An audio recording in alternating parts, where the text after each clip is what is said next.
참 좋으신 하나님의 평화가 이 예배에 오신 여러분과 함께 하시기를 기원합니다. 주중에 수요 성사학당을 마치고 나서 지난번에 못 찾았던 토성을 다시 한번 찾아보았습니다. 우리 조경호 집사님의 안내를 따라서 토성의 위치를 다시 한번 보았고요. 아울러 바로 옆에 있는 목성도 볼 수 있었습니다. 그뿐 아니라 반쯤 차오른 상현달도 보았습니다. 자체 발광하는 별도 아닌데 행성과 달을 알아볼 수 있는 이유는 태양빛을 받아서입니다. 빛이 있기에 행성과 위성이 거기에 있다는 것을 알게 됩니다. 여러분, 우리도 그렇습니다. 하나님이 비추시는 그 은총의 빛이 없다면 우리의 존재도 드러나지 않게 될 것이다. 이런 생각을 해봅니다. 한가위 명절이 다가왔습니다. 한가위 하면 제일 먼저 생각나는 게 바로 보름달이죠. 일기예보를 보니까요, 이번 한가위 보름달을 한가위에는 구름이 많고 좀 비가 내리는 곳도 있다고 해서 달을 볼 수 있을지 모르겠습니다. 한가위 보름달을 기다리는 이유는 꽉 찬 보름달을 보면서 더함도 덜함도 없는 평안을 기대하는 그런 마음 때문일 것입니다. 시인들은 보름달을 두고 많은 이야기들을 전해줍니다. 이정록님은 어머니의 말투로 이렇게 이야기합니다. 보름 아니었던 금음달이 없고 금음 없었던 보름달 없지. 어둠은 지나가는 거란다. 어떤 세상이 맨날 보름달만 있겠냐. 몸만 성하면 쓴다. 이렇게 말이죠. 삶은 보름달처럼 환히 빛날 때가 있고 금음달처럼 캄캄하고 어두울 때가 있는 것이죠. 잘난 척 할 것도 아니고 동시에 기죽어서도 안 되겠다 하는 생각을 하게 합니다. 잘 되든 안 되든 몸성하게 지내면 된다는 어머님다운 이야기입니다. 하나 더 소개해드립니다. 이문재님의 보름달 떴다입니다. 제목이 참 좋죠? 보름달 떴다. 지금 한밤중인 전 세계인들이 지금 외롭고 쓸쓸하고 힘든 지구 위의 저 사람들이 저 보름달을 보고 있을 것이었다. 보름달 표면에서 전 세계 사람들의 눈빛이 만나고들 있는 것이었다. 부둥켜 안는 것이었다. 지구에서는 만나지 못해 보름달로 달려간 것이었다. 가난하고 헐겁고 아픈 지구인들이 밤마다 보름달 분화구에서들 얼싸 앉는 것이다. 지금 한밤중인 지구의 눈빛들이 몰려들어 보름달은 저렇게 밝은 것이었다. 저렇게 큰 눈으로 지구를 내려다보는 것이었다. 이렇게 됩니다. 사회적 거리두기 가운데 지내는 지금 와서 다시 보니까 이 시가 가리키는 내용이 더 가깝게 와 닿습니다. 한두 사람의 달을 보는 게 아니라는 겁니다. 외롭고 쓸쓸하고 힘든 세상 사람들이 이 보름달을 보고 있습니다. 각양각색 서로 다른 사람들이지만 환하게 빛나는 보름달을 보며 눈빛으로 만납니다. 보름달이 밝은 것은 뭐예요? 지금 한밤중인 이 지구의 눈빛들이 몰려들어서 라는 이 말이 참 와닿습니다. 사람이 그렇습니다. 어두울수록 더 빛에 민감합니다. 지금 밤중일지라도 눈을 들어 빛을 향하는 게 바로 우리들이죠. 지금 세상은 한밤중을 지나고 있지만 그래도 눈을 들어서 우리의 보름달이신 그리스도를 바라보고 시선을 모아야 하겠습니다. 바울은 이렇게 말했습니다. 어두운 데에 빛이 빛이라 말씀하셨던 그 하나님께서 예수 그리스도의 얼굴에 있는 하나님의 영광을 아는 빛을 우리 마음에 비추시느니라. 이렇게 말이죠. 여러분, 밤이 깊을수록 별은 더 밝게 빛납니다. 지나갈 어둠에 마음 움츠리지 않기를 바랍니다. 한밤중이더라도 소망의 빛을 예수 그리스도에게로 모으십시오. 그리고 하나님께서 그리스도를 통해서 보내시는 그 빛으로 우리의 모두의 마음이 환히 빛나게 되기를 주님의 이름으로 축원드립니다.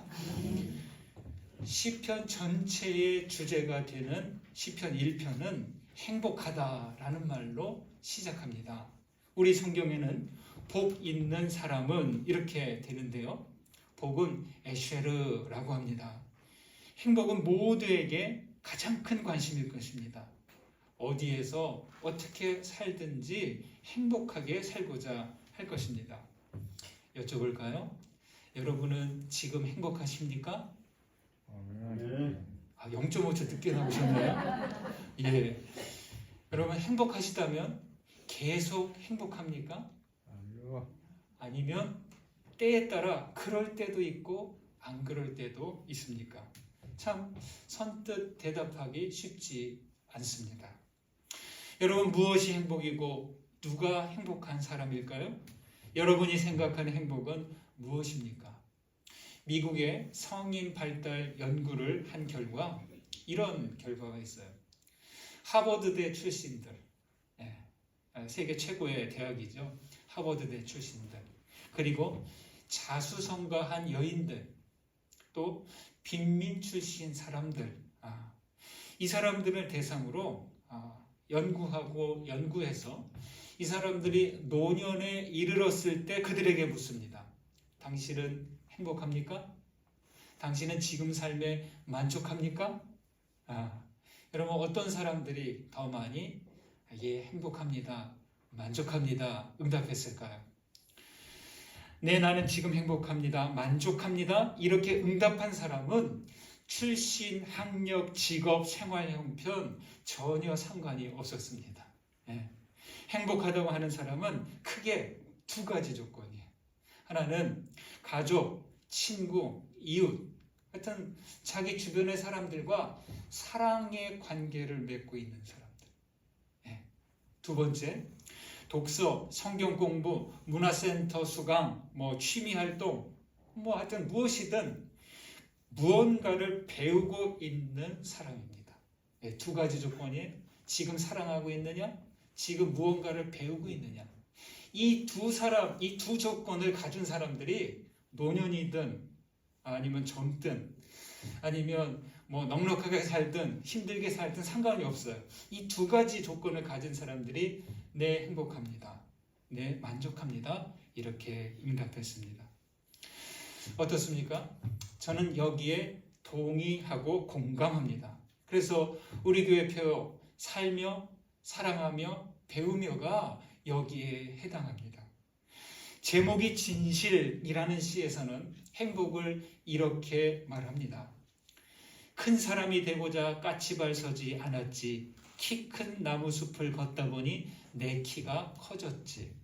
행복을 찾아서 길을 걷지 않았지. 옳은 길을 걷다 보니 행복이 깃들었지. 사랑을 구하려고 두리번거리지 않았지. 사랑으로 살다 보니 사랑이 찾아왔지. 좋은 시를 쓰려고 고뇌하지 않았지. 시대를 고뇌하다 보니 시가 울려왔지. 가슴 뛰는 삶을 찾아 헤매지 않았지. 가슴 아픈 이들과 함께하니 가슴이 떨려왔지. 이렇게 하죠. 옳은 길을 걷다 보니 행복이 깃들었고 사랑으로 살다 보니 사랑이 찾아왔고 가슴 아픈 이들과 함께하다 보니 가슴이 떨렸다는 이 고백이 커다란 울림을 줍니다. 이 시는 우리에게 되묻고 있습니다. 당신의 키 큰 나무숲은 무엇입니까? 옳은 길을 걷고 있습니까? 사랑으로 살아가고 있습니까? 시대를 고뇌하고 있습니까? 가슴 아픈 이들과 함께하고 있습니까? 여러분 우리는 어떻습니까? 1절에서는 행복을 이렇게 말합니다. 여러분 첫째로 복 있는 사람들은 분별하는 사람들입니다. 1절 말씀을 보실까요? 같이 읽습니다.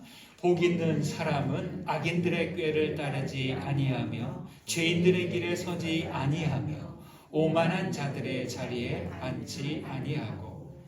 여러분 우리가 너무 너무나 잘 아는 말씀이죠. 익숙한 말씀이기 때문에 휙 지나칠 수 있습니다. 이 시간 다시 한번 잘 새겨보셨으면 좋겠습니다. 악인들, 죄인들, 오만한 자들이라고 합니다. 이들이 처음부터 악인, 죄인, 오만한 자들이었을까요? 어째서 악인이라고 하고 죄인이라고 하고 오만한 자라고 하는 것일까요? 그것은 바로 이어지는 꾀와 길과 자리 때문입니다. 꾀는 충고, 계획 이란 뜻입니다. 악인의 꾀는 진리와 멀어요. 하나님을 거부합니다. 그래서 악한 꾀예요. 길은 긴 여정이에요. 살아가는 방식이에요. 지금까지 살아온 그의 방식이고 앞으로도 계속 나아가는 살아가는 그 삶의 태도입니다. 그 길은 사망으로 나아가고 무엇보다도 하나님이 원하시는 방향으로 나아가지 않습니다. 자리는 뭐예요? 잠깐 앉는 자리가 아니에요. 이거는 거주하는 곳, 사는 집을 말합니다. 우리가 지금 앉아있는 자리, 이런 자리가 아니라 계획하고 애써서 준비하는 내 거주지, 내가 평생 살아갈 그곳을 자리라고 합니다. 오만한 자는요, 철저히 자기가 집주인이 되려고 합니다. 그래서 그는 하나님을 인정하지 않아요. 인정하는 척하지만 그 주인의 자리에는 하나님을 두지 않습니다. 자기가 주인으로 있습니다.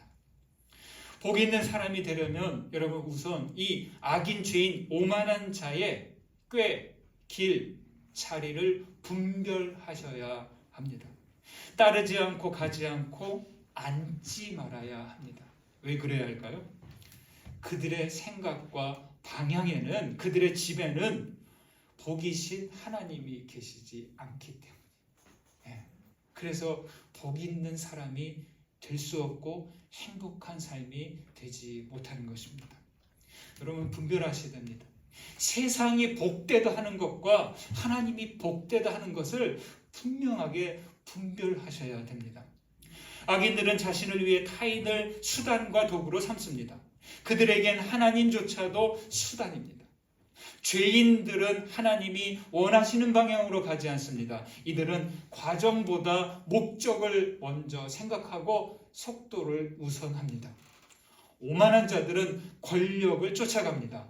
섬기고 이롭게 하려는 의도보다 인정받으려 하고 권세를 부리고 싶어합니다.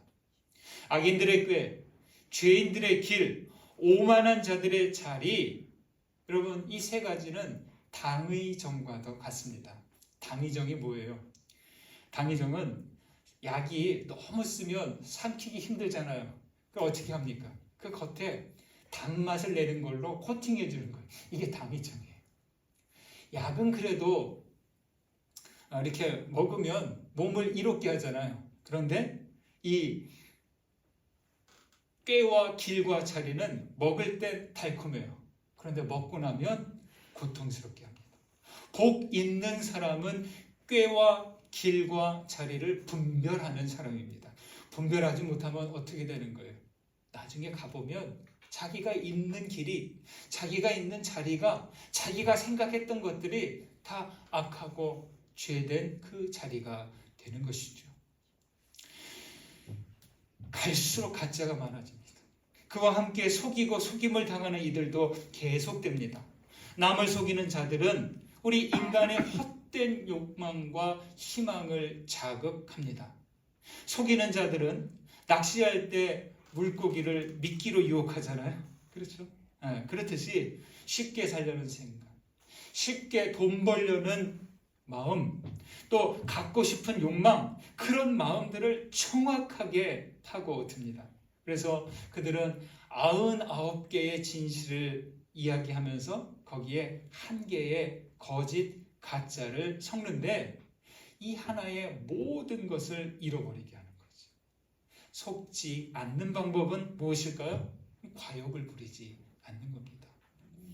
젖먹이 아기들을 키울 때 제일 먼저 가르치는 게 있어요. 어떤 걸 가르치셨어요? 그것은 맘마 그리고 지지입니다. 이것만 잘 가르치면 돼요. 유아들은 어떻습니까? 손에 잡히는 모든 것들을 자기 입으로 가져가잖아요. 그래서 발달 이론에서는 그 기간을 구강기라고 합니다. 그래서 먹을 것과 먹으면 안 되는 것을 구별할 줄 알아야 되죠. 그래서 젖을 먹이고 이유식을 먹일 때 어떻게 말씀하세요? 맘마, 맘마 이렇게 하면서 먹이고요. 그 외의 것을 입으로 가져가면 지지 하면서 금지시킵니다. 아이들은 이 두 가지 말로 인해서 자기가 가져야 될 것, 가지면 안 돼야 될 것을 구분합니다. 여러분, 맘마와 지지는 아기들에게만 필요한 것 아니죠. 우리 인생은 끝까지 이 맘마와 지지를 구별해 가야 합니다. 어떻게 합니까? 기도 가운데 묻는 거죠. 주님, 지금 이것이 맘마입니까? 지지입니까? 묻는 거예요. 하나님, 이것을 받아들여야 할까요? 거부해야 할까요? 이러는 가운데 우리 마음과 생각에 맘마와 지지를 구별하는 그 분별력이 생기게 되는 것입니다.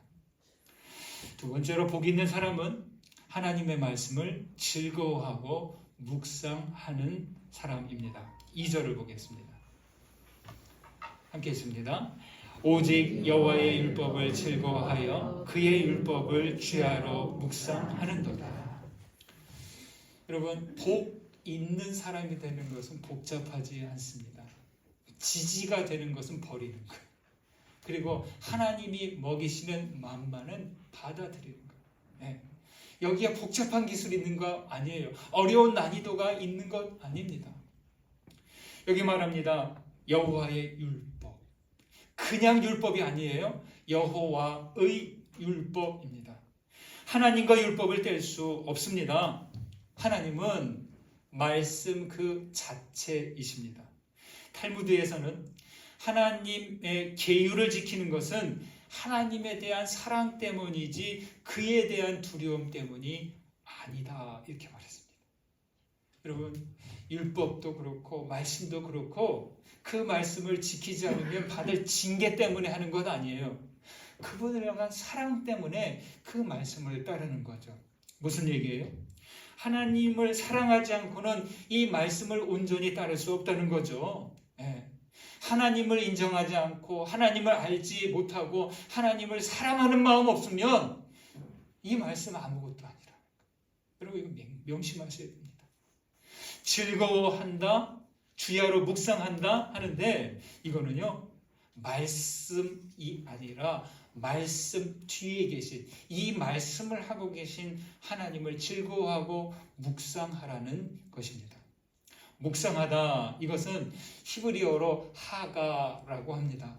하가는 중얼중얼하고 제잘거리는 거예요.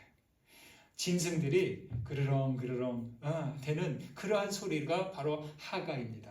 말씀 묵상에서 나오는 내용인데요, 하가는 그런 의미가 있어요. 첫째, 하나님과 대화한다. 하나님을 경배한다. 내 마음을 말씀으로 채운다. 마음을 깨끗이 한다. 되풀이한다. 이렇게 여러 가지 의미가 하가 묵상하다에 있습니다. 즐거워하다는 헤페스인데요, 이거는 단순히 감정적으로 즐거운 상태를 말하는 게 아니에요. 더 나아가서 갈망하고 갈구하는 즐거움입니다. 하나님을 대신할 즐거움이 없어요. 그냥 생각만 해도 마음이 좋고 바라만 봐도 마음이 즐거운 상태, 이것이 바로 즐거워하다입니다. 옛글에 아는 사람은 좋아하는 사람만 못하고 좋아하는 사람은 즐기는 사람만 못하다, 이렇게 말이죠. 지지자 불려 호지자, 호지자 불려 락지자라고 말이죠. 주님의 말씀을 아는 것에 그치지 않고 좋아해야 돼요. 더 나아가서 그 말씀을 즐거워해야 합니다. 다시 말해, 머리로 생각하는 사람에서 가슴으로 느끼는 사람이 되고, 그리고 온몸으로 사는 통합적인 사람이 된다는 것이죠. 여러분은 어떻습니까? 여러분은 하나님과 하나님의 말씀을 아는 단계입니까? 좋아하는 단계입니까? 즐거워하는 단계입니까? 세 번째로 복 있는 사람은 멈춰서 기도하는 사람입니다. 인생을 살면서 우리는 매일 수많은 자극과 유혹을 받으며 삽니다. 하루에 우리가 보고 듣고 해서 그것을 받아들일 것이냐 거부할 것이냐, 내가 시간을 내서 몸을 움직여서 그 일을 해낼 것이냐 말 것이냐, 계속 자극받고 선택하고 반응해야 합니다. 그때마다 어떻게 반응할지를 선택해야 합니다. 점심과 저녁 메뉴는 무엇을 먹을까? 무슨 옷을 입을까? 나에게 주어진 일들을 어떻게 처리할까? 친구들과의 모임에 갈까? 미룰까? 지금 부담되는 일, 힘든 일들을 계속할까? 포기할까? 시장에 나가서 어떤 물건을 살 것인가? 이런 일들마다 반응하고 선택해 가야 합니다. 아무리 바쁘고 급하다고 해도 내가 선택하지 않으면 우리는 어떻게 돼요? 다른 사람들이 정해준 대로 이끌려 갈 것입니다. 여러분, 행복은 저절로 주어지지 않습니다. 의지를 다해 선택하시고 순종할 수 있어야 합니다. 2차 세계대전 때 아우슈비츠 죽음의 수용소에서 생존한 유대인 정신의학자 빅터 프랭클을 소개해 드립니다. 이 죽음의 수용소에서는요, 선택할 자유가 없는 것이. 먹으라면 먹고, 자라면 자고, 하라면 하고, 말라면 말아야 됩니다. 철저하게 그 수용소를 관리 운영하는 독일군 병사에 의해서 이끌려 살아야 합니다. 그러나 빅터 프랭클은 자기 의지로 선택할 수 있는 것 한 가지를 깨달았습니다. 그것은 바로 그 반응을 선택할 수 있는 능력입니다. 100가지 1000가지 자극이 오고 자기를 이끌어가지만 그 반응을 향해서 내가 어떠한 선택을 할까? 그거는 자기에게만 있는 거예요. 잔혹한 독일군의 자극에 어떤 반응을 하느냐, 어떤 마음으로 어떤 태도를 취하느냐, 이거는 누가 해요? 자기 자신이 하는 거예요. 독일군들이 유대인들을 벌레처럼 대한다 해도 빅터 프랭클은 당당한 마음을 잃지 않았고 거기서 그는 이런 깨달음을 얻었습니다. 자극과 반응 사이에 공간이 존재한다. 그 공간에서 반응을 선택할 힘과 자유가 나온다. 그 선택 속에 우리의 성장과 행복이 들어있다. 이런 정말 중요한 말입니다. 다시 한번 말씀드리겠습니다. 자극이 있고요, 내가 반응하는데 그 사이에 공간이 있대요. 사이가 있다는 거죠. 자극을 받으면 무의식적으로 자동적으로 반응하는 게 아니라는 거예요. 그 사이가 있다는 거예요. 이 사이 공간에서 반응을 선택할 힘과 자유가 있다는 거죠. 그래서요, 이 선택에 나의 성장과 행복이 들어있습니다. 이런 말이에요. 외부의 요청, 자극에 아무 생각 없이 응하면 그냥 끌려가는 인생이 되는 거예요. 그러나 그 사이에 잠깐 의지를 다해서 생각을 해서 선택하면 거기에 내가 성장하고 행복할 수 있게 된다는 것이죠. 수용소는 죽음과 절망의 분위기였지만 프랭클은 생기 있는 모습으로 이 죽음의 수용소를 견디어냈습니다. 어떤 반응을 할지는 자기 자신에게 달려있어요. 불가항력의 상황도 있겠지만 그래도 선택의 자유는 나에게 달려있는 것. 살든지 죽든지 남 탓하면 안 됩니다. 나 자신을 자학해서도 안 될 것입니다. 식당에 가서 음식을 주문할 때에도 내가 선택하는 메뉴가 좋은 거예요. 그렇죠? 네. 여러분, 자극과 반응 사이에 공간이 있어서 거기서 어떻게 할지를 선택할 자유가 있는데 이 선택을 어떻게 하는 거예요? 네, 여기가 중요한 포인트입니다. 분별과 선택을 위한 한 가지 방법을 알려드립니다. 그것은 멈추기, 생각하기, 선택하기입니다. Stop, thinking, choose. 멈추기, 생각하기, 선택하기입니다. 여러분 잠시라도 멈춰서 생각해야 됩니다. 신앙인들에게 이 생각하기가 뭐예요? 멈춰서 생각하는데 우리들에게 있어서 생각하는 과정은 뭐예요? 기도하기죠. 그리스도인들에게 생각하는 시간은 기도하는 시간이에요.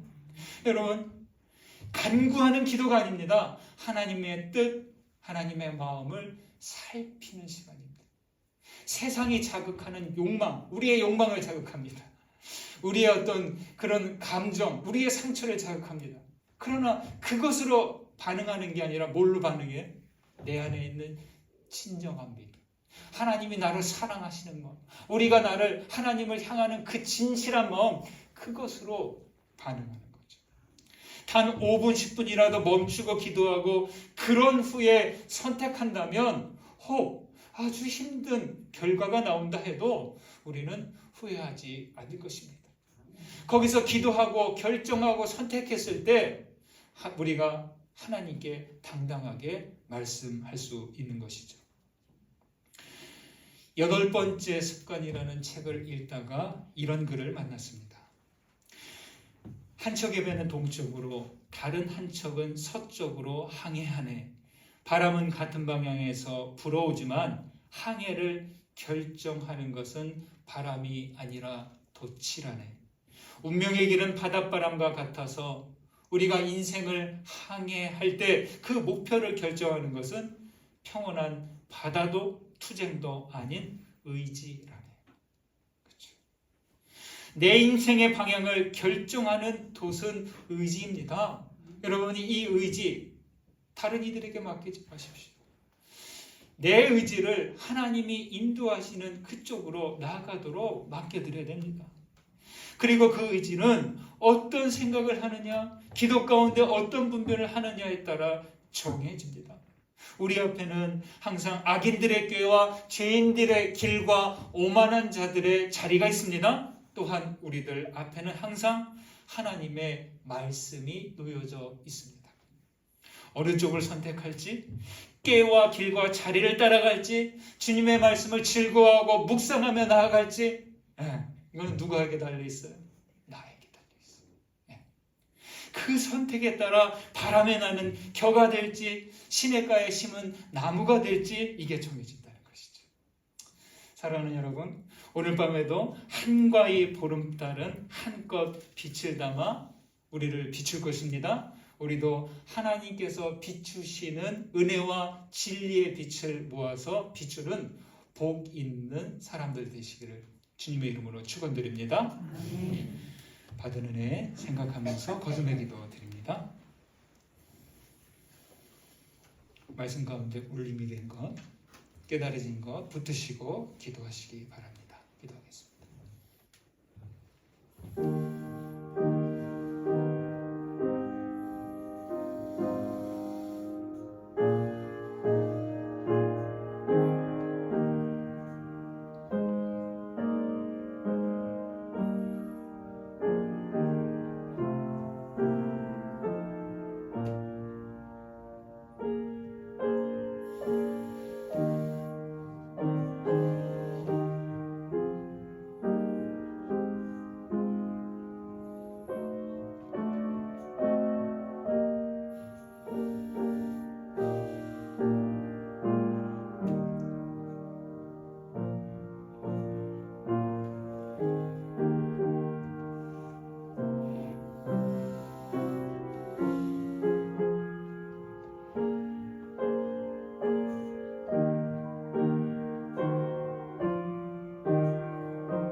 하나님, 한가의 보름달을 보면서 그리스도를 통해 비추시는 은혜와 진리의 빛을 바라봅니다. 주님, 이 땅의 어두운 곳과 그늘진 곳에 주님의 빛을 더 밝게 비추시기를 원합니다. 하나님, 우리는 주님으로 말미암아 행복합니다. 주님 계시기에 행복합니다. 옳은 길을 걸어 행복이 깃들게 하시고 사랑으로 살아 사랑을 찾아가게 하옵소서. 주님, 우리에게 분별의 지혜를 주셔서 악의 꾀와 길과 자리에 서성되지 않게 하옵소서. 오직 주님의 말씀을 즐거워하고 묵상함으로 온몸으로 말씀을 사는 복 있는 삶을 살게 하옵소서. 예수 그리스도의 이름으로 기도드립니다. 아멘.